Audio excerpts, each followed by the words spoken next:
Sometimes life brings you friendships when you least expect it, the kind that touches the deepest corner of your heart and makes you think, this is why.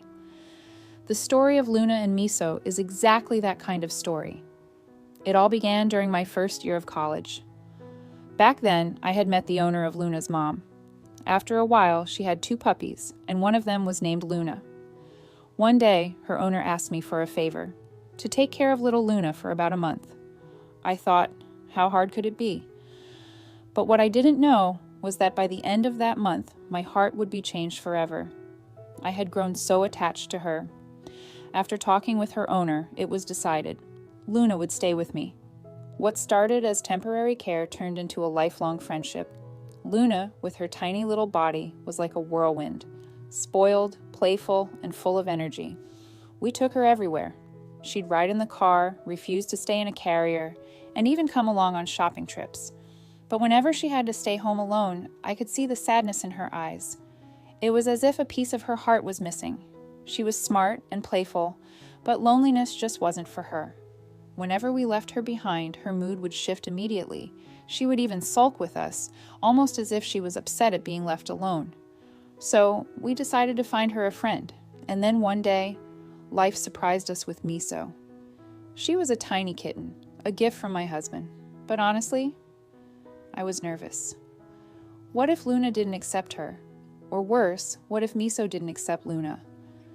What if a cat and a dog could never get along?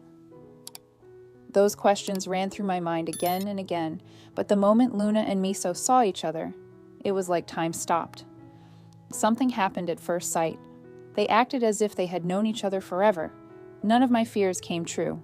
No growling, no fighting, just an instant bond. It was incredible. From that day on, they became inseparable. Not only did they get along, but it was like they even created their own secret language. At home, they walked around like 2 tiny bosses, one small and the other even smaller. Somehow, they both developed a special obsession with socks, and from then on, no sock in our house was ever safe again. Together, they turned the house upside down, but watching them, it was impossible not to smile. As time passed, we noticed how much happier Luna had become with Miso by her side. Before, she used to be sad whenever she was alone, but now, with Miso around, she never feels lonely. They play together, nap together, and sometimes even get into mischief together. But most importantly, they're growing up together, and being able to witness such moments is truly beautiful. Sometimes I think back. At first, we thought it would only be a temporary friendship, but now, we can't imagine life without them. They've shown us not only what friendship means, but what it truly means to be a family. Luna and Miso, a dog and a cat. 2 different species, but one heart. And now we know, some bonds can never be explained with words. They can only be lived. If Luna and Miso's warm story touched your heart, don't forget to like this video and subscribe to join the Purring Hearts family. Many more love-filled stories are waiting for you.